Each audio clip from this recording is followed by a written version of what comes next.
Bienvenue dans la semaine de l'écho. Une semaine après l'annonce de la victoire du candidat démocrate, la Chine adresse ses félicitations à Joe Biden. Avant elle, la Russie avait elle aussi tardé à réagir. Entre promesses de rétablir le multilatéralisme et défense des intérêts américains, quelle sera la politique commerciale du nouveau président élu? Quelle relation avec la vieille Europe? On en parle avec mes invités. Ioana Marinescu, professeure d'économie à l'Université de Pennsylvanie. Thomas Koester, économiste chez Pictet, et Vincent Vicard, économiste au Centre d'études prospectives et d'information internationale. La Chine aura donc pris son temps pour saluer la victoire de Joe Biden. Écoutez le porte-parole du ministre des Affaires étrangères. 我们一直在关注美国国内和国际社会对这次美国总统选举的反应。我们尊重美国人民的选择。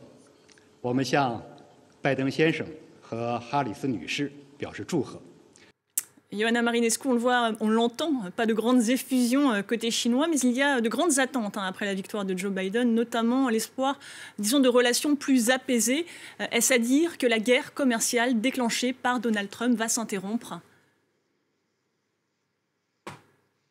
La guerre commerciale va pas forcément s'interrompre, mais disons qu'on va connaître des relations un peu plus normales, potentiellement des tensions commerciales, parce qu'effectivement, il y a pas mal de problèmes dont l'Amérique s'inquiète, notamment les problèmes des droits de propriété intellectuelle par rapport à la Chine.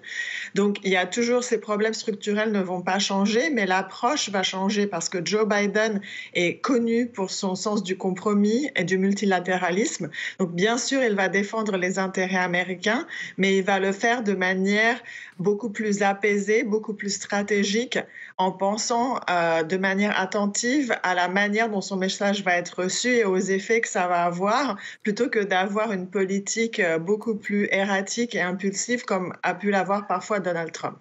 En attendant, la bataille des communiqués se poursuit entre Donald Trump et Pékin. Ce jeudi, le président sortant a interdit par décret les investissements américains dans les entreprises considérées comme contrôlées par l'armée chinoise. Pékin a réagi, s'en est ému ce matin. On voit, le président américain n'a pas dit son dernier mot, Ioana Marinescu. En effet, mais ça, c'est quelque chose que je pense que tant qu'il est là, bien sûr, il va essayer de mettre son empreinte sur le cours des événements. Et l'un des thèmes principaux de son message a toujours été « Make America Great Again ».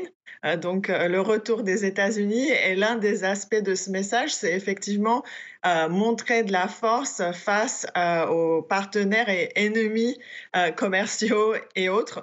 Donc ça, c'est juste une manifestation qui continue de l'attitude générale de Donald Trump, qui est l'Amérique d'abord. Et je pense qu'avec Biden, encore une fois, ça va changer parce que Biden est quelqu'un qui veut faire des compromis pour arriver à des résultats tangibles. Effectivement, bien sûr, il va défendre les intérêts des États-Unis, mais il va le faire de manière beaucoup plus constructive. Beaucoup plus constructive. Vincent Vicard, on l'entend, Joe Biden est moins imprévisible, moins erratique, en tout cas sur la forme. Pour autant, la défense des intérêts commerciaux et technologiques américains, ce fameux America First, reste la priorité. Faut-il s'attendre à un rapprochement avec la Chine, où les deux puissances vont-elles poursuivre leur course vers l'hégémonie ? On s'attend effectivement à un changement dans la forme de la politique commerciale avec Joe Biden. Par contre, sur les tendances de fond, il y a des tendances préexistantes et la concurrence et la compétition entre les États-Unis et la Chine, elle était préexistante. Elle s'est affermie là sur ces dernières années, mais elle était préexistante. Et donc, on ne s'attend pas à ce qu'elle disparaisse complètement. Il y a les questions qui sont qui vont bien au-delà de l'administration de Trump, sur les technologies, le transfert forcé de technologies, sur les subventions indirectes aux entreprises d'État notamment. Ça, c'est des questions qui sont, et aussi non seulement du côté américain, mais aussi du côté européen. Donc ce à quoi on peut peut-être s'attendre, c'est plutôt une politique commerciale plus stratégique, et notamment vis-à-vis des alliés européens, avec plus d'interaction et plus de coopération avec les alliés européens, aussi pour contraindre la Chine à se conformer aux règles du commerce international. Alors Joe Biden le reconnaît, la Chine n'en fait qu'à sa tête et ne respecte pas la propriété intellectuelle. Il faut lui opposer un front uni et des alliés et partenaires de l'Amérique, définir des règles communes, imposer la transparence et que les États-Unis assument leur rôle de leader. Vincent Vicard, vaste programme. Concrètement, que peut-il faire, Joe Biden? Qu'est-ce qui va changer?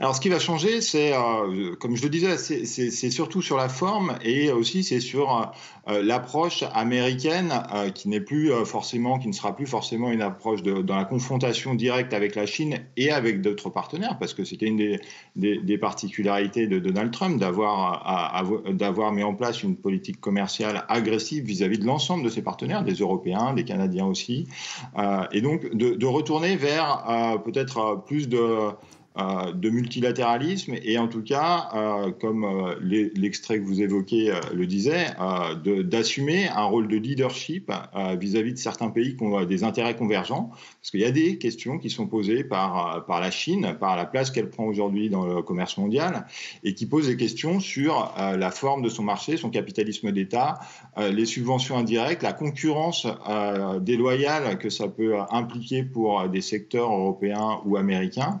Et donc ça, ces questions, elles peuvent être traitées au niveau international. Il y a, par exemple, un groupe de contact entre les États-Unis, l'Union européenne et le Japon pour essayer de réformer les règles de l'Organisation mondiale du commerce qui sont bloquées aujourd'hui, qui ont été bloquées par Trump. Donc ça, c'est des démarches qui se feront pas, qui aboutiront pas à court terme, mais qui peuvent amener à une politique plus constructive de façon à réformer le système tel qu'il existait avant, de façon à aller un peu de l'avant et intégrer pleinement la Chine dans les règles du commerce international. Et l'Europe, dans tout ça, on a envie de se demander, on l'a vu cette semaine, on a vu l'Europe répliquer précisément dans le conflit qui oppose Airbus à Boeing au sujet des aides publiques qu'ils reçoivent. L'Union européenne a instauré de nouvelles sanctions douanières, 4 milliards de dollars sur les exportations américaines, des sanctions qui sont validées par l'Organisation mondiale du commerce. Thomas Koester, d'abord sur le timing, comment interpréter cette attitude de fermeté européenne? Faut-il y voir une volonté de se faire respecter, de pouvoir parler avec Washington sur un pied d'égalité? Alors je pense qu'il y avait une réponse qui était déjà, à mon avis, enclenchée avant la présidentielle américaine. Donc il y a un côté bureaucratique qui s'est mis en branle, à mon avis, avant les élections, et qui voilà, on a maintenant un résultat qui tombe malheureusement après ces élections et un nouveau membre à la Maison-Blanche.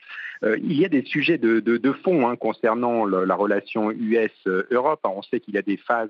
Il peut y avoir des côtés d'amélioration, notamment par rapport à l'accord de Paris. Néanmoins, j'ai bien peur qu'il y ait des sujets de fond qui sont notamment liés à la question des plateformes de la tech américaine. Ça, c'est un sujet de fond qui a été compliqué sous Donald Trump et qui risque d'être compliqué encore sous Joe Biden. Oui, on a vu que pendant la période de Donald Trump a imposé de nombreuses sanctions aux pays européens, à l'Union européenne. Ces tensions vont-elles s'apaiser selon vous, Thomas Koester? On sait que vous venez de l'aborder, les sujets de discorde sont nombreux. Vous parlez notamment des GAFA, une taxe GAFA qui est en préparation, ou encore d'un projet de gazoduc entre la Russie et l'Allemagne qui fait bondir Washington. Voilà, tout à fait. Alors, ce qu'il va se passer, c'est clairement une différence de style avec Joe Biden, et c'est peut-être le point le plus important, une différence de style dans la relation avec l'Europe. Le Joe Biden qui, à mon avis, insistera plus sur la relation traditionnelle, la relation historique entre les États-Unis et l'Europe, parce que je rappelle que Donald Trump jugeait de façon très sévère, notamment l'Allemagne. Il avait notamment dit que l'Allemagne faisait pire que la Chine. Donc ça, c'était des mots qui avaient été très forts, très durs contre l'Europe. Moi, je pense qu'en effet, on peut se dire qu'il y aura une amélioration, notamment sur la surface. Par contre, les sujets de fond vont rester. C'est, comme vous l'avez dit, la question de la taxation et de la question des monopoles, des grands groupes américains de la tech. C'est aussi la question de la relation de l'Europe par rapport à la Russie, mais aussi de la relation commerciale de l'Europe avec la Chine, qui peut potentiellement poser problème. Vincent Vicard, qu'est-ce que la crise sanitaire peut changer dans tout ça? On sait bien que Donald Trump a prôné le America First, voulait réduire le déficit commercial notamment avec la Chine. Aujourd'hui, on est loin du compte. On est loin du compte et même la crise du Covid a plutôt accentué ces déséquilibres, alors qu'en général, les crises, notamment la crise de 2008-2009, avaient conduit à une réduction des déséquilibres, aussi bien du côté de la Chine que des États-Unis. On est exactement dans la situation inverse aujourd'hui, avec une crise qui est d'abord une crise des services.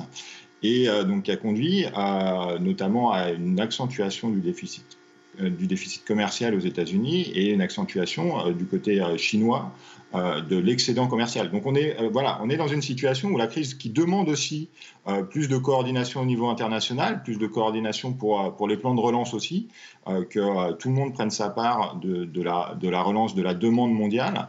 Eh bien, on est dans cette situation où on a plus de besoin de coordination et pourtant, on a une divergence qui est d'autant plus importante, et notamment avec les États-Unis qui relancent leur demande en partie, et la Chine qui, contrairement à 2009-2010, a plutôt tendance à relancer par l'investissement et donc à faire une politique de l'offre et de profiter de la demande mondiale pour exporter, et donc une situation qui va être difficilement tenable dans les mois qui viennent, où on aura besoin aussi que la Chine participe au raffermissement de la demande mondiale. Ioana Marinescu, très rapidement, Joe Biden a prévu de consacrer 400 milliards de dollars à des projets de relocalisation. Faut-il y voir une manière de soigner l'électorat de Donald Trump, ou est-ce une véritable politique de réindustrialisation américaine ? Je pense que c'est un peu les deux, c'est-à-dire que l'électorat de Donald Trump, effectivement, était très intéressé dans la renaissance de l'industrie américaine, mais en même temps, Joe Biden veut exploiter ça pour pousser des priorités politiques qui lui sont particulières, et en particulier la technologie autour du changement climatique. Donc, réindustrialiser l'Amérique, ça veut dire, en grande partie pour Joe Biden, investir dans les technologies vertes et dans les technologies qui vont combattre le changement climatique. Et dans ce sens-là, c'est quelque chose qui, d'un point de vue international, peut en fait être positif, dans la mesure où si les Américains sont en mesure de développer de nouvelles technologies, ça va les rendre moins chères, exportables, et donc d'un point de vue de lutte contre le changement climatique, c'est quelque chose qui peut bénéficier au monde entier et pas seulement aux États-Unis. Merci beaucoup à tous les trois. On reviendra sur le climat et sur les autres mesures proposées, défendues par Joe Biden dans la seconde partie, juste après le journal. Restez avec nous.